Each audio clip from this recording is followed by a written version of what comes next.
पर भाग्यशाली हो आप जो 72 साल बाद ये जो सावन का महीना आया है, सोमवार से सोमवार तक का, कहते हैं इस सावन में जो सोमवार से सोमवार तक का सावन रहता है, सोमवार से शुरू सोमवार से विराम, अगर आपके घर में रुद्राक्ष है, आप रुद्राक्ष धारण करते हो या रुद्राक्ष अपने घर में रखते हो, तो उस रुद्राक्ष को छोटी सी कटोरी में रखकर या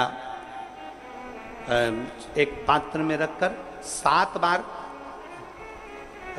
किसी भी अमावस पर, सावन में जो अमावस्या पड़ती है, ये सोमवार से सोमवार वाली सावन, इसके बाद वाले सावन का हम वर्णन नहीं कर रहा, हम इस सावन की बात कर रहे हैं। या तो अमावस, पूर्णिमा, त्रयोदशी, चतुर्दशी या प्रदोष, शिवरात्रि, अष्टमी, ये ऐसी तिथियां हैं जो सोमवार से सोमवार तक का जो सावन होता है, सावन में कटोरी में रखकर, प्लेट में रखकर, थाली में रखकर 7 बार अपने घर में अगर रुद्राक्ष है तो उसको बलवान बनाने के लिए इसी सावन के महीने में 7 बार तो जल, 5 बार दूध गौ माता का और 2 बार गाय का घी उस रुद्राक्ष पर लेपित करना चाहिए। और फिर उस रुद्राक्ष को धूप बत्ती हो या घर में गूगल की धूप हो, वो धूप बत्ती से उस रुद्राक्ष को सिद्ध कर लेना चाहिए। कुछ नहीं आता ना, शिव का नाम लो, श्री शिवाय नमस्तुभ्यम बोलो और उस रुद्राक्ष का स्पर्श कर कर अपने गले में धारण करते हो तो गले में, पूजन में रखते हो तो पूजन में, या किसी कार्य सिद्धि के लिए रखते हो तो कार्य सिद्धि के लिए। अगर ये सोमवार से चालू होने वाले सावन को सोमवार से विराम होने वाले सावन में अगर हम सिद्ध कर लेते हैं तो वो रुद्राक्ष हमारे जीवन का सबसे श्रेष्ठ रुद्राक्ष हो जाता है, सर्वश्रेष्ठ।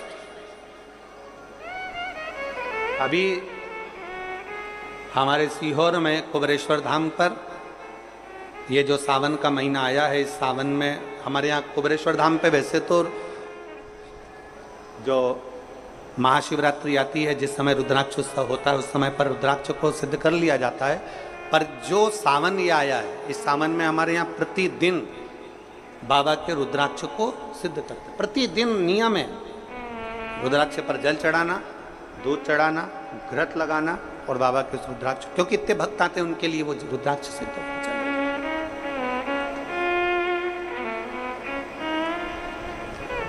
इसी सावन में 4 मुखी 3 रुद्राक्ष, कितने? 4 मुखी कितने? 3। 5 मुखी रुद्राक्ष 3 और 6 मुखी रुद्राक्ष 3। इनके बीच में सवा गांठ लगाई जाती है। 4 रुद्राक्ष कितने? जल्दी बोलो। 4 मुखी रुद्राक्ष कितने? 3। 5 मुखी रुद्राक्ष कितने? 3। 6 मुखी रुद्राक्ष कितने? 3। इनके बीच में सवा गांठ लगाई जाती है। मतलब एक गांठ पूरी लगाई जाती है, फिर आधी गांठ लगाकर फिर रुद्राक्ष को डाला जाता है लाल धागे में, फिर सवा गांठ ऐसी चलती है। 9 रुद्राक्ष होते हैं कुल टोटल। अगर ये 9 रुद्राक्ष को शंकर भगवान के शिवलिंग के पास में रखकर ये सावन, इसको अन्य सावन में नहीं कर सकते, केवल इसी सावन भगवान शिव के मंदिर में शिवलिंग के पास उसको रखकर 7 लोटा जल, 5 बार दूध और 2 बार घृत अगर लेपन कर दिया जाता है उस माला को, और उसी माला को हम बेलपत्री के पेड़ के नीचे बैठकर अपने गले में अगर धारण कर लेते हैं तो दुनिया का ऐसा कोई कार्य नहीं जो तुम्हारे लिए हो नहीं, पक्के में होकर ही मान। उस रुद्राक्ष का इतना महत्व, ये तुम जो सहज में सुन रहे हो ना, हम फिर कहेंगे दया सिंह, जो हम फिर दया सिंह जी को धन्यवाद देंगे कि ये जो सावन के महीने की कथा लिए दया सिंह जी, ये साधारण नहीं है। दुनिया के लोग भले इसको सहजता में रख लें। 27 जुलाई 1953 में ये सावन आया था, उसके बाद 2024 में ये सावन आया। लोग तरसते हैं इस सावन के लिए कि इसमें हमें रुद्राक्ष को सिद्ध करना है, हमें इसमें बेलपत्र का पान करना है, इसमें हम जो मांगेंगे हमारा बाबा कृपा करने के लिए तत्पर रहता है। ये वो रुद्राक्ष का आनंद पाते हैं। मैं धन्यवाद देता हूं दया सिंह जी आपको बहुत बहुत, और पूरी समिति को। शिव मंदिर में जैसे आप लोग जाते होंगे शंकर जी के मंदिर में, तो ये तो शिवलिंग हो गया, ये जलाधारी हो गई, ये जलाधारी है, ये शिवलिंग है। और जलाधारी और शिवलिंग के यहाँ शिवलिंग से लेकर जहाँ से पानी नीचे गिर रहा है, आप पानी यहाँ चढ़ाते हो तो ये घूम के यहाँ से नीचे आ जाता है। आपने जल यहाँ चढ़ाया शिवलिंग पे तो जल घूमकर यहाँ से नीचे आ जाता है। इस जगह से नीचे की ओर आ जाता है, इस स्थान से। प्रयास करिए, ये जो सावन आया है 72 वर्ष के बाद, प्रयास करिए कि कितना बड़ा भी रोग है, कितनी बड़ी भी बीमारी है, आप डॉक्टर से इलाज करवाओ, पर ये जो स्थान है अशोक सुंदरी का, इस स्थान पर एक बार अपनी हथेली रखकर देखिए और भगवान शिव से पंचाक्षर मंत्र नमः शिवाय, षडाक्षर मंत्र ओम नमः शिवाय या श्री शिवाय नमस्तुभ्यम स्मरण कर कर देखिए और एक बेलपत्र बाबा की लेकर जहां से पानी नीचे गिरता है उस स्थान पर लगाकर उसी बेलपत्र को खाइए और फिर जाकर डॉक्टर को एक बार फिर जांच करवाइए कि उस रोग में आराम कितना लगा है, उस रोग में अंतर कितना आया। सावन का ये महीना जिसमें आप भगवान शंकर की अविरल भक्ति को धारण कर रहे हो, सोमवार से सावन चालू हुआ और सोमवार के दिन सावन विराम होगा। ऐसा सावन 72 साल के बाद आया। 27 जुलाई 1953 में ऐसा सावन पड़ा था। कितनी तारीख को? जम के बोलो जरा। 27 जुलाई 1953 में ऐसा सावन पड़ा था, जो सावन सोमवार से चालू हुआ था और सावन सोमवार के दिन विराम हुआ था। 72 साल के बाद ऐसा सावन आया है जिसका योग आज है। 27 जुलाई 1953 में ऐसा सावन आया था। अब जरा किस्मत देखिए, आपका भाग्य देखिए रे छत्तीसगढ़ वालों, नजर उतरवा लेना आप कि 72 साल बाद ऐसा सावन आया जो सोमवार से चालू हुआ, सोमवार को विराम हो रहा है। 27 जुलाई 1953 में ऐसा सावन आया था और उसके बाद आज ये सावन 22 तारीख से चालू हुआ और 19 तारीख को विराम होगा और उसमें भी सोमवार से चालू हुआ और सोमवार को विराम हो रहा है। ये शिव भक्ति है, ये अविरल भक्ति, ये भगवान शंकर की अविरल भक्ति है। आप और हमको प्राप्त हुई है, हमें मिली और तेरी भगवान शिव ने अघोर अस्त्र धारण किया इसी सावन।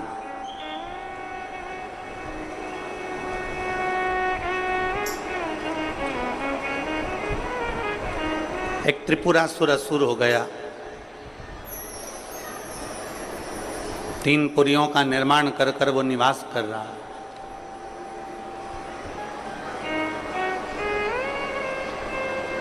बड़ा विचित्र है वो।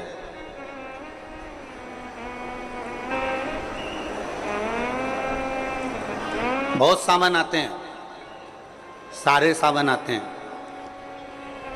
हर वर्ष सावन का महीना आता है, हर वर्ष श्रावण का सोमवार भी आता है, हर वर्ष प्रदोष भी आती है, हर वर्ष शिवरात्रि भी आती है सावन की, हर वर्ष अष्टमी भी आती है, छठ भी आती है, सब तिथियां आती हैं।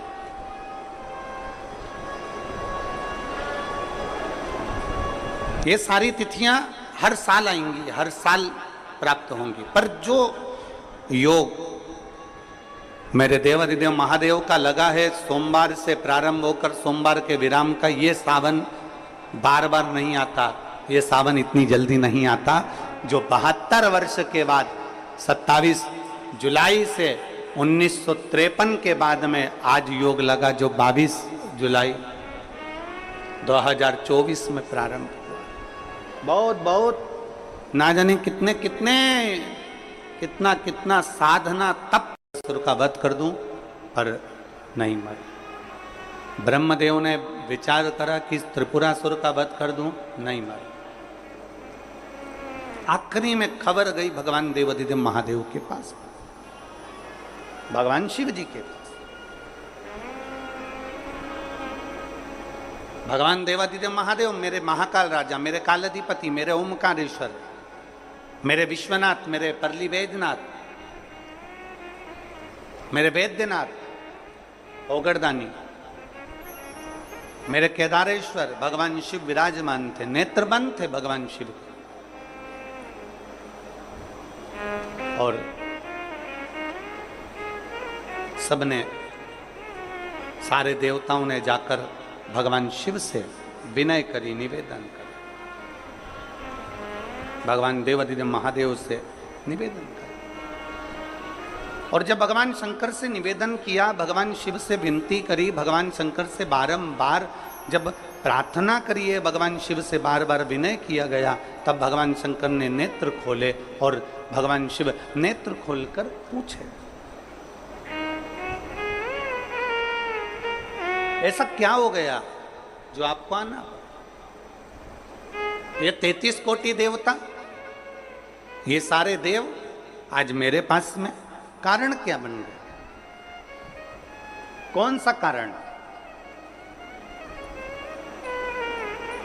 यदि आपसे कोई पूछे कि भगवान शंकर के गले में बासुकी नाग आया, भगवान शंकर के हाथ में त्रिशूल आया, भगवान शंकर के मस्तक पर गंगा आई, भगवान शंकर के मस्तक पर त्रिपुंड आया, भगवान शंकर के नेत्र 2 थे 3 हुए, त्रिनेत्रीधारी कहलाए, त्रिपुंडधारी कहलाए, भगवान शंकर के पास बेलपत्र आई, कोई तुमसे कहे कि शिवजी के गले में रुद्राक्ष आया, भगवान देवादिदेव महादेव के पास रुद्राक्ष आया, कोई तुमसे पूछ ले कि यह रुद्राक्ष का प्रागट्य कब का है, रुद्राक्ष का जन्म कब हुआ,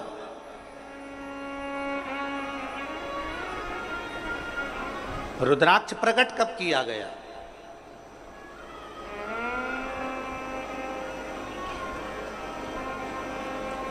अब जरा बहुत हमसे भी कई लोग पूछते हैं, जितने लोग संसार का क्या हो जाता है कि रुद्राक्ष का जल अमृत के तुल्य हो जाता है और कैंसर जैसा रोग भी समाप्त हो जाता है। रुद्राक्ष के जल में ऐसा क्या है?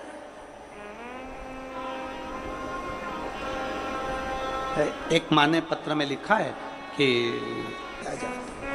कैसे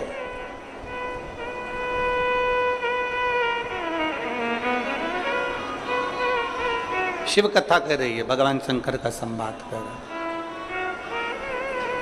भगवान देवादिदेव महादेव का चरित्र का है, शिव महापुराण की कथा कर रही है। त्रिपुरासुर असुर है, 3 पुरियों का निर्माण कर कर उसमें निवास करता है, 3 पुरियों का निर्माण कर कर उसमें निवास करता है, पर उसके प्राण जा नहीं सकते। भगवान नारायण ने प्रयास किया, वो नहीं मरा, प्राण नहीं छूटे। भगवान शंकर के ब्रह्म मुरारी, सबसे बड़ा तप और दुनिया का सबसे बड़ा आभूषण मौन रहना, ये दुनिया का सबसे बड़ा तप और सबसे बड़ा आभूषण है।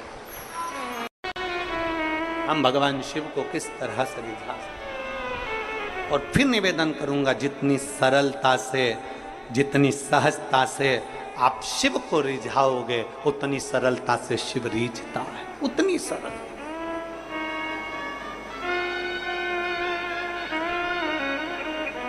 आप जितने भाव से भगवान शंकर को रिझाने का प्रयास करोगे, वो उतने भाव से रिझेगा, उतने भाव। जरा विचार करिए, स्त्री की पूजन आप ऑनलाइन करेंगे, आप और हम सब आस्था चैनल के माध्यम से, फेसबुक यूट्यूब के माध्यम से ठीक शाम को 7 बजे 2 अगस्त को बैठेंगे और ऑनलाइन सब अपने अपने घर से पूजन करेंगे, भगवान शिव की आराधना करेंगे। आप और हम सब मिलकर भगवान शंकर से एक साथ प्रार्थना करेंगे, एक साथ। और जब हम बाबा को रिझाएंगे, और ये सोमवार से सोमवार तक के सावन के महीने एक साथ, और जब हम बाबा को रिझाएंगे, और ये सोमवार से सोमवार तक के सावन के महीने में 2 अगस्त को तो हम शिवरात्रि मनाएंगे, और 17 अगस्त को सीहोर की कांवड़ भी बाबा की कृपा से सुबह 9 बजे भरेंगे। प्रदोष के दिन एक विश्वास के साथ शिव को रिझा, एक भरोसे के साथ भगवान शंकर, एक रुद्राक्ष में होता है। सबका बल एक रुद्राक्ष के अंदर होता है।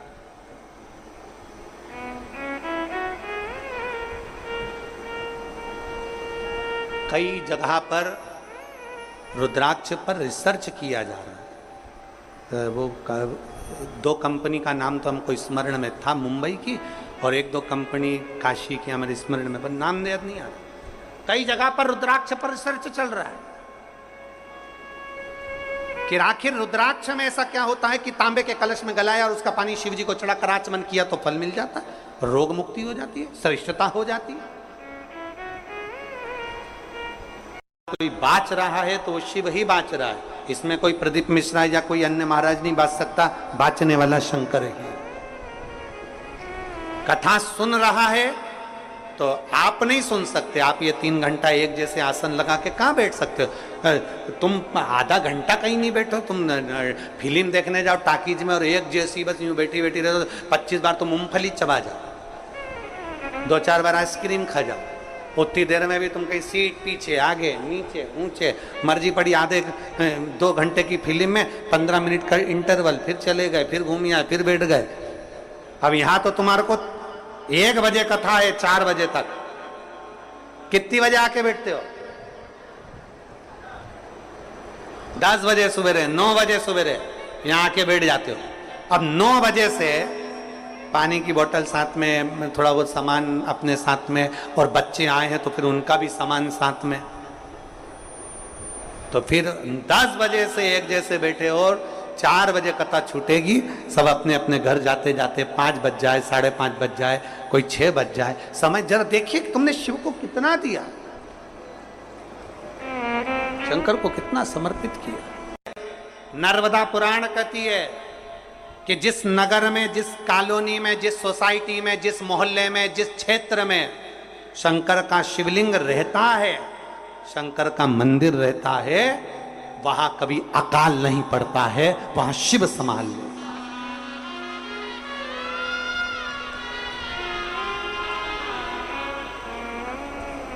वहां शिव संभाल, वहां वो गढ़दानी संभाल।